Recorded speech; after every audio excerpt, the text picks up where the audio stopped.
Paz do Senhor, tudo bem? Bom, vamos iniciar esse vídeo aqui com o capítulo 3 de Êxodo, versículos de 13 a 15.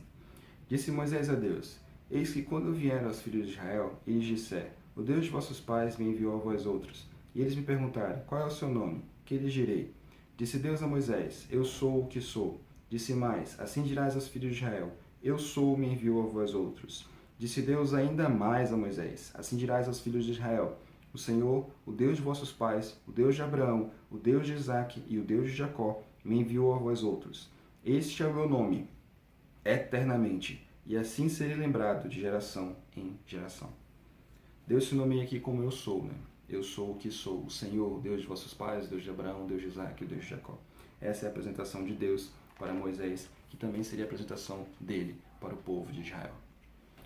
Antes de continuar com o tema do vídeo, eu preciso fazer algumas retratações em relação ao vídeo anterior. Lá eu afirmei que o número 500 quadrilhões, 500 quadrilhões se não me engano, tinha 14 zeros, quando na verdade tem 17. E também eu afirmei que no capítulo 6 de Gênesis está a frase que diz que o homem foi criado à semelhança de Deus, quando na verdade são capítulo 5. Pequenos erros, falha humana, mas pelo menos esses erros não anularam o que eu disse naquele vídeo, né? 17 continua sendo um número irrisório em relação ao número que ele é comparado, 17 zeros. E também o capítulo 5 tem um relativo tempo depois, né? Ali já foi registrada a queda do homem, já foi registrada também a morte de Abel pelas mãos de Caim. Então, tem sim um tempo ali, né? Da criação do capítulo 1 até o capítulo 5. Bom, voltando para o tema do vídeo. A minha intenção aqui, na verdade, é falar um pouquinho de Deus. Alguns elementos, colocar algumas coisas, explicar algumas coisas dele. E você pode estar se perguntando, por que o título não é Quem é Deus? Bom, porque quem é relativo à pessoa, e pessoa só se conhece com um relacionamento. Você só pode conhecer quem é Deus se relacionando com Ele. Mesmo que eu fale aqui para você quem Deus é para mim, eu, na verdade vou estar relatando o que Ele é, que é basicamente o título do vídeo. Para ilustrar um pouquinho melhor, eu vou colocar da seguinte forma. Vamos dizer que eu quisesse apresentar para você um professor, sem que eu colocasse e apresentasse realmente um professor para você. O que eu estaria fazendo? Eu estaria dizendo o que é um professor. Entendeu? Eu estaria falando do título professor e não apresentando um professor para você. Perfeito? Então tá, vamos lá. Vamos seguir aqui com os versículos que eu pretendo utilizar. Em Deuteronômio, capítulo 32, versículo 39, nós temos o seguinte texto. Vede agora que eu sou, eu somente e mais nenhum Deus além de mim. Eu mato e eu faço viver, eu firo e eu saro, e não há quem possa livrar alguém da minha mão. Aí tem uma coisa interessante. Deus está falando de poder. A maioria das pessoas que quando assistir esse vídeo vai se prestar, né, na verdade, vai prestar atenção na parte do versículo que fala, eu mato, eu firo, e não há quem possa livrar alguém da minha mão. Deus cruel, né? Deus terrível. Na verdade, não. Na verdade, não. Aí que vem a questão. Né, a dualidade de deuses, né, você tem um Deus malvado e um Deus bonzinho, que tem em muitas culturas, Deus afirma que não há, que não é real. Ele afirma aqui que ele é, e somente ele, nenhum outro Deus. Eu mato e eu faço viver, eu firo e eu faço as duas coisas. Então não existe diabo. Não, peraí, tem uma questão diferente nisso daí. Na verdade, nesse assunto, a gente entra num contexto que é um pouquinho mais difícil de explicar e eu precisaria de um tempo específico só para falar disso daí. Mas é interessante você perceber da seguinte forma. Deus não tem, na verdade, as coisas não acontecem fora da vontade dele.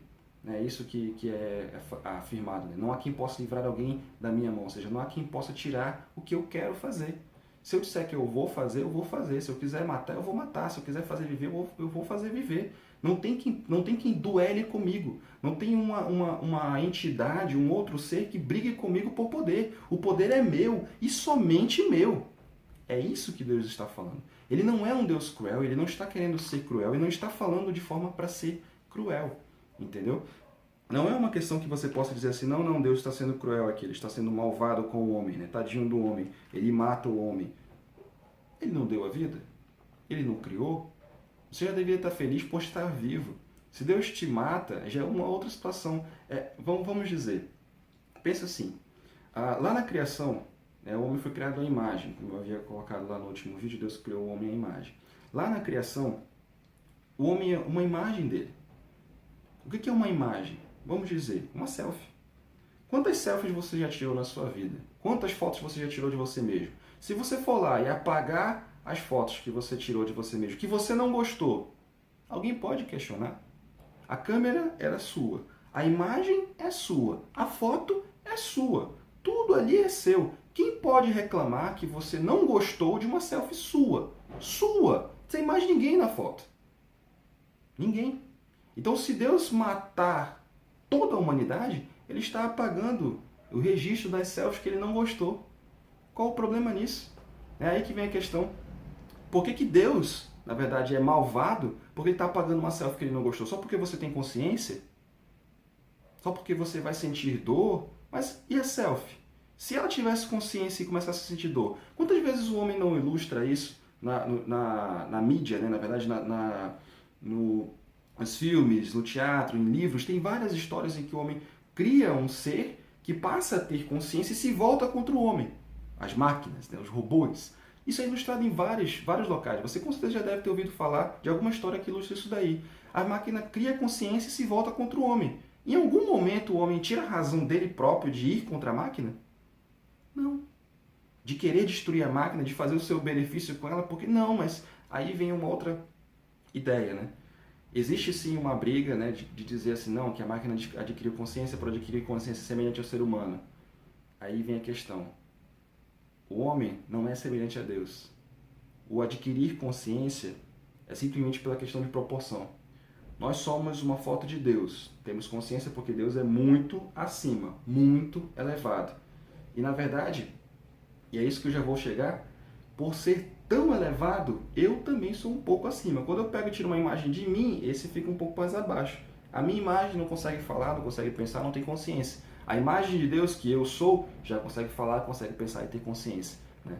E aí, a gente chega no capítulo 5, capítulo 55 de Isaías, os versos 7, 8 e 9. Deixe o perverso o seu caminho, o iníquo os seus pensamentos, converta-se ao Senhor, que se compadecerá dele, e volte-se para o nosso Deus, porque é rico em perdoar. Como é que um Deus cruel, esse é o versículo 7 somente, como é que um Deus cruel é rico em perdoar? Como é que um Deus cruel vai se compadecer? Olha só, imagine que você, hoje já tem até essa tecnologia em algumas câmeras, né? Que você tira uma foto, ela tira vários frames. Então você pode escolher ali qual que você mais gostou e fica somente aquele frame, né? Somente aquela imagem. Então Deus, na verdade, ele não criou uma imagem fixa. Nós não somos uma imagem fixa dele. Nós conseguimos nos alterar. A nossa vida tem essa questão. Nós vamos nos mudando com o tempo. Uma criança nasce e ela morre completamente diferente do que ela nasceu, do que ela era no início, né? Então, nessa mudança, no fim, você tem a última foto, você tem o último frame, e ali é você. E não tem mais como mudar. E ali Deus vai dizer se quer ou não. É mais ou menos por aí, entendeu? Mas aí que vem a questão, o homem, enquanto está vivo, ele pode mudar. E, principalmente, o ímpio, né, o perverso, que na verdade é como colocado nesse capítulo aqui, ele pode mudar o seu caminho, voltar atrás, e Deus irá perdoá-lo. Isso não é mais um sinal de bondade ou é um sinal de maldade de um Deus perverso, de um Deus cruel que mata e fere? Então, versículos 8 e 9. Porque os meus pensamentos não são os vossos pensamentos, nem os vossos caminhos os meus caminhos, diz o Senhor. Porque assim como os céus são mais altos do que a terra, assim são os meus caminhos mais altos do que os vossos caminhos, e os meus pensamentos mais altos do que os vossos pensamentos. A mente de Deus é mais elevada do que a nossa. Tem um cachorro aqui, pelo jeito, que não gostou de alguém que passou na rua. Mas tudo bem. Deixa ele brigar com quem ele quer, né? Bom, acho que o cachorro já resolveu o assunto que ele tinha. Bem, eu vou ler de novo os versículos 8 e 9. Porque os meus pensamentos não são os vossos pensamentos, nem os vossos caminhos os meus caminhos, diz o Senhor. Porque assim como os céus são mais altos do que a terra, assim são os meus caminhos mais altos do que os vossos caminhos, e os meus pensamentos mais altos do que os vossos pensamentos. Pois é, Deus não pensa como a gente. Ele não é como eu e você. Ele não tem a nossa lógica de pensar, a nossa ideologia. O homem tenta geralmente colocar a sua própria imagem em Deus, né? Por isso que vem essa questão também da maldade, colocar que Deus é cruel, porque por que ele não impede o mal? Por que ele não desfaz as coisas? Você não para pensar em determinadas questões. Olha só, pensa numa seguinte lógica. Você quer culpar Deus, certo? Você quer colocar Deus como o cruel, como o malvado. Vamos lá. Eu vou te propor um seguinte pensamento. Um pai cria uma casa. Constrói a casa do mais profundo fundamento até o teto. Constrói tudo, perfeito em todos os sentidos. E pega a chave dessa casa e entrega para o filho. E diz, essa é a sua casa, você vai morar nela. Uma coisa eu te falo, nunca deixe essa porta aberta. Deu um comando apenas para o filho. Nunca deixe essa porta aberta. Não abra para estranhos.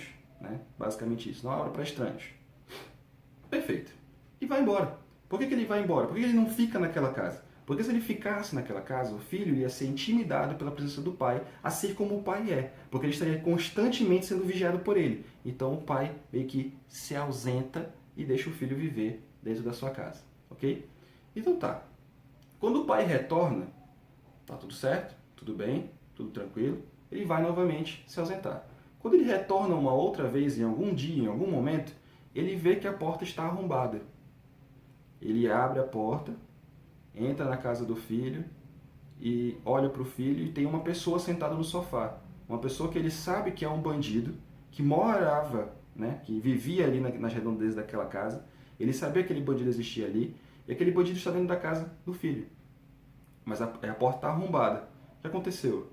Ele pergunta do filho. Tudo bem que na nossa ilustração o pai já sabia, né? Deus sabe. Mas ele pergunta do filho, o que aconteceu? O filho disse, não, ele bateu na porta, eu deixei ele entrar. Mas eu não te disse para não fazer isso? Eu não te disse para não deixar um estranho entrar? Não, mas ele é meu amigo. Ele se mostrou meu amigo agora. Tudo bem. Você, né, é a sua escolha. Como eu falei, a casa é sua. E aí passa-se o tempo. O que acontece com aquela casa?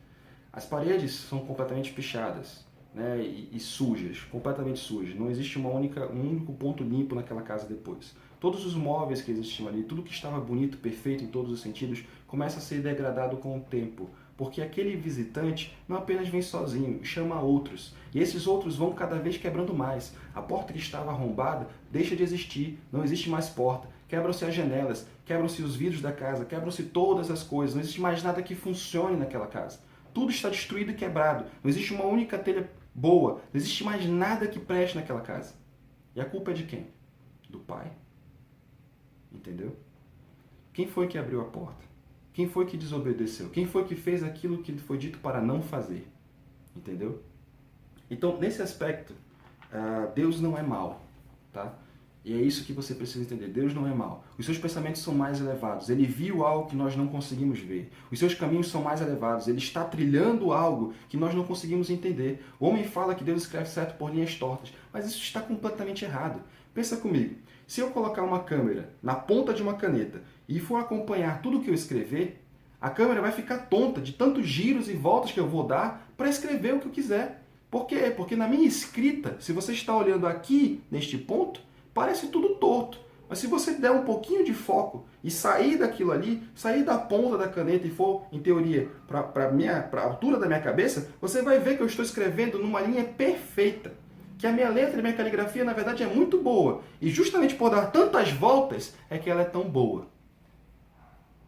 Entendeu? Então tá. Voltando à história. Como eu estava dizendo, os caminhos de Deus são elevados. Como eu também falei em relação à questão da selfie. Deus é muito superior. Ele está muito acima. Então, se você, né, muito superior em relação à sua foto, apaga ela sem nenhuma discriminação, Deus, em relação a nós, que somos imagem dele, se ele nos destruísse, qual seria o problema? Quem questionaria Deus? Quem poderia dizer para ele, você está errado? Ninguém. Ah não, mas nós temos consciência, nós temos direito. Que direito? Que direito? Olha, eu vou ler um texto que está em Jó, capítulo 41, versículo 11. Quem primeiro me deu a mim, para que eu haja de retribuir-lhe? Pois o que está debaixo de todos os céus é meu. Quem fala isso? Deus. Quem deu primeiro a ele? Quem foi que chegou com ele e deu assim, toma aqui, Senhor, né? Você está em dívida comigo. Não. Tudo é dele. É aí que vem a questão, não é ele que está em dívida com nós porque nós temos consciência. Nós que estamos em dívida com ele. Tudo nos foi dado. Ele fez todas as coisas e criou todas as coisas e nos entregou. Ele construiu a casa do zero e entregou para a gente com portas boas, com janelas boas, que se tivéssemos mantido trancado, tudo trancado como ele falou, estaria tudo bom e tudo perfeito. Mas se hoje está tudo destruído, foi porque o homem inicialmente deixou a porta aberta. Abriu para quem não deveria. E isso é até interessante. Se você assistir alguns filmes de terror, você vai ver uma frase, né, que muitos deles colocam essa frase lá assim, a porta foi aberta. Entendeu? Essa ilustração é bem interessante se você for parar para pensar, que você pensa assim, realmente, alguém abriu a porta. Quem abriu a porta? Quem foi que deixou este ser entrar, o mal entrar aqui?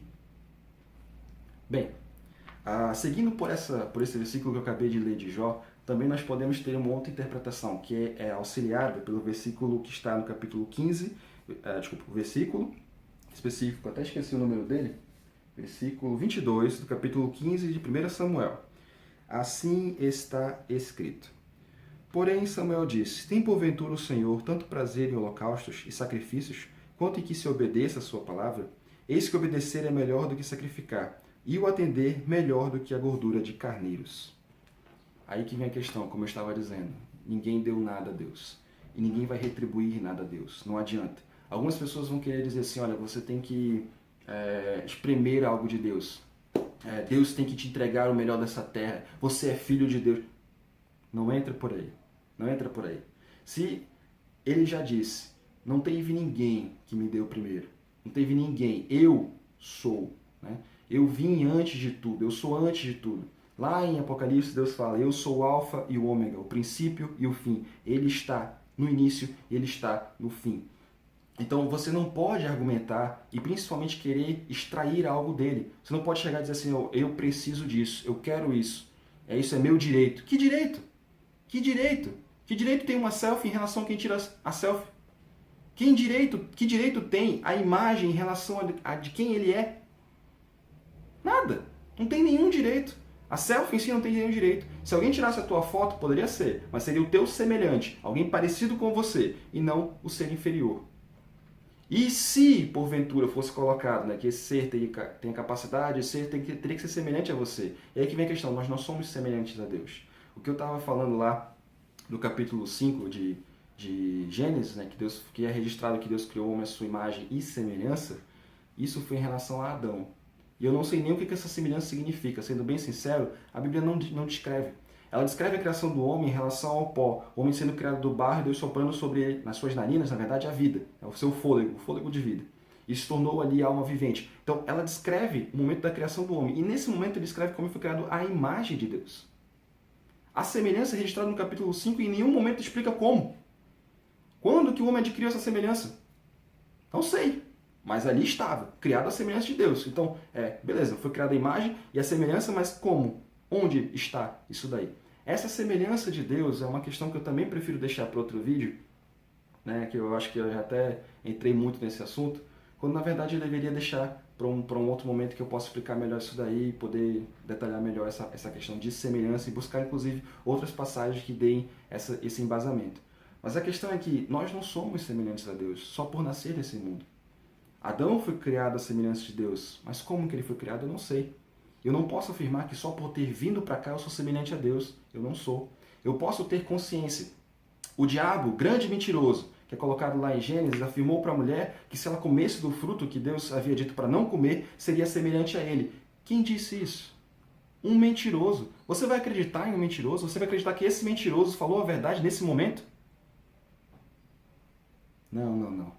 Não é pelo conhecimento do bem e do mal que nós nos tornamos semelhantes a Deus. Não é por ter consciência que nós nos tornamos semelhantes a Deus. A semelhança dele é uma outra coisa. E aí a gente entra nisso, como eu falei, em um outro vídeo. Mas tudo bem. Voltando a essa questão aqui. Deus, ele é, como eu falei, elevado, ele é anterior, eu não devo nada a ele. E outra coisa, por tudo isso, ele também não se agrada tanto em sacrifícios. Por quê? Porque não tenho nada a oferecer a ele. Tudo já é dele. Então não adianta eu pegar e querer sacrificar alguma coisa. Eu vou pegar todo o meu salário de um mês e entregar para a igreja. E dizer que isso aqui vai comprar para mim uma casa nova. O salário de um mês teu consegue comprar o valor de uma casa? Se conseguir, você vai com quem vende e compra lá. Mas se o teu salário de um mês não consegue fazer isso, você não consegue ir com quem vende, não é a Deus que você vai fazer. Porque, mas eu consegui. Sim, se você conseguir depois, Deus teve misericórdia de você e te concedeu. Perfeito, mas você não vai negociar com Ele. Não existe isso. Não existe isso. Ninguém consegue negociar com Deus. Muito mais provável você entregar todo o teu salário de um mês e passar esse mês passando fome. Porque você deixou tudo lá na mão de quem quer que seja. Aí que vem a questão. Vou separar aqui, tá? Eu tenho que fazer determinadas coisas aqui. O que a fé é uma coisa. Se eu tenho fé para fazer e vou lá e busco pela minha fé, fé move montanhas, amigão. Fé move montanhas. Eu consigo, pela fé, conseguir uma casa nova sem nenhum problema. Minha fé. A questão é, a fé que move montanhas é minha? Ou foi um pedido da pessoa lá que disse, olha, se você trouxer o salário do seu mês aqui e você conseguir, você vai, na verdade, se você trouxer o salário de todo um mês inteiro, você vai conseguir a bênção que você está procurando. A outra pessoa lá, quem está te pedindo esse salário de um mês, com certeza não tem nada a ver com Deus. Porque não é disso que Deus se agrada, não é pelos sacrifícios que ele está aqui. Ele não busca isso, não é isso, ele quer obediência. Agora, pela tua fé, tu pode até conseguir, mas é muito mais provável que não. Por quê? Porque hoje os homens não têm mais tanta fé. A fé dos homens está naquilo que eles conseguem ver. A fé do homem está no dinheiro. A fé do homem está naquilo que é palpável, é tangível. Então, como a fé dele está embasada somente em coisas físicas, em coisas que ele pode tocar, muito provável que o homem não consiga alcançar esse tipo de objetivo, né? Porque é necessário muita fé. É necessário fé. Uma fé induvidável, né? Uma fé real.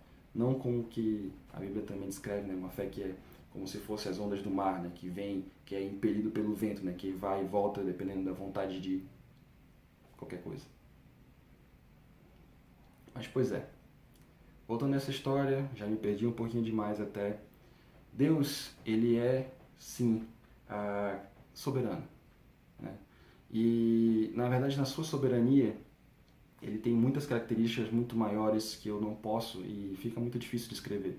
Tem muita coisa na Bíblia. A Bíblia fala sobre um Deus, inclusive, na verdade ela demonstra, né, em pontos diferentes, em distintos pontos, que Deus é onisciente, onipresente e onipotente. Essa tríade que qualquer um pode falar para você, perdão por não trazer aqui uma passagem que explique elas, mas essa tríade é bem simples: todo poder, todo conhecimento e estar em todos os lugares. Esse entendimento é algo muito complexo, mas se você for parar para pensar, as três coisas se sustentam em si. Vamos dizer, eu sei de tudo, né? Eu conheço tudo.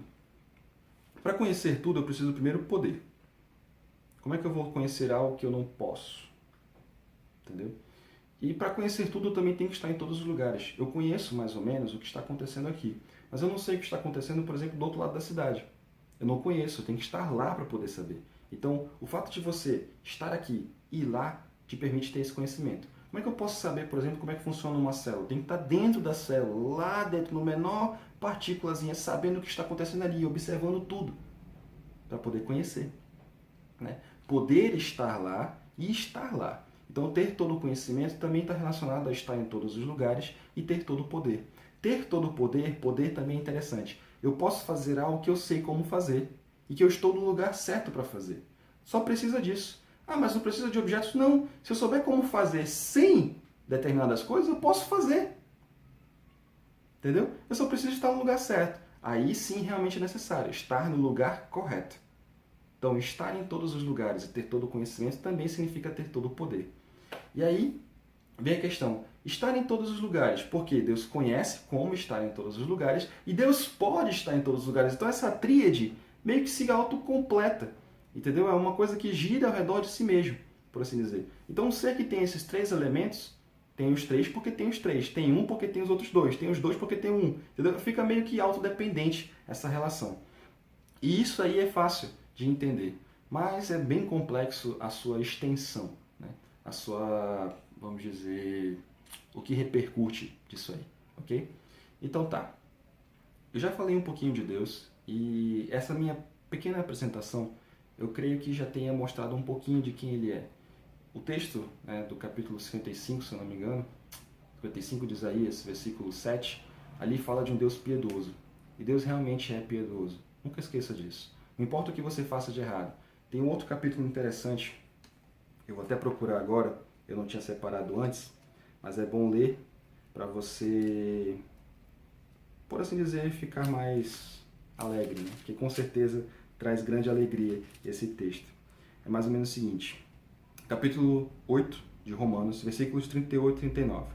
Porque eu estou bem certo de que nem a morte, nem a vida, nem os anjos, nem os principados, nem as coisas do presente, nem do porvir, nem os poderes, nem a altura, nem a profundidade, nem qualquer outra criatura poderá separar-nos do amor de Deus, que está em Cristo Jesus, nosso Senhor. Tenha perfeita ciência que Deus é tão poderoso que nada pode tirar nada da sua mão, como eu li no capítulo 32 de Deuteronômio, que nada pode ser apartado da mão de Deus. E nada, como Romanos aqui fala, pode nos separar do amor de Deus. O pecado afasta o homem de Deus, mas o amor dele permanece. Entendeu? É mais ou menos o seguinte, eu estou fisicamente longe de Deus por ser um ser pecador, por estar em pecado. Mas, mesmo o meu pecado não me afastou do amor de Deus. Ele continua me amando. Então, se eu me voltar para Ele e se eu buscá-lo, Ele há de me perdoar. Por isso, existe aquela frase em relação ao homem perverso. Se você, homem perverso, se eu, homem perverso, olhar para mim mesmo e olhar para Deus e buscá-lo, Ele há de me perdoar toda a minha perversidade e me ajudar a deixar de ser um homem perverso. Ok? Então, que Deus tenha nesse vídeo uma bênção para você, possa lhe abençoar e que você possa entender melhor um pouquinho de Deus com o que eu falei. E se quiser, amigo, busque mais. Esse Deus que está nesse livro aqui é muito bom. Com certeza ele é muito bom. Você pode achar que é terrível, mas olhe um pouquinho melhor. Ele é muito bom. A culpa é nossa, não é dele. Ok? Então tá. Avalie o vídeo como ele for conveniente, né? Se ele foi bom ou não para você, se serviu ou não para você. E também compartilhe ele com alguém que você acredita que possa ser beneficiado por essas palavras. E, bom, se você não é inscrito no canal, por favor, se inscreva também. Veja aí, tem pelo menos mais um vídeo aí, que esse aqui é o segundo vídeo do canal. Tem pelo menos mais um vídeo aí que você pode assistir e talvez algum proveito possa haver para você. Ok? Então, pela graça de Deus, permaneço. Senhor, muito obrigado por tudo, né? E vamos seguindo. Até uma próxima, se Deus assim permitir. A paz do Senhor.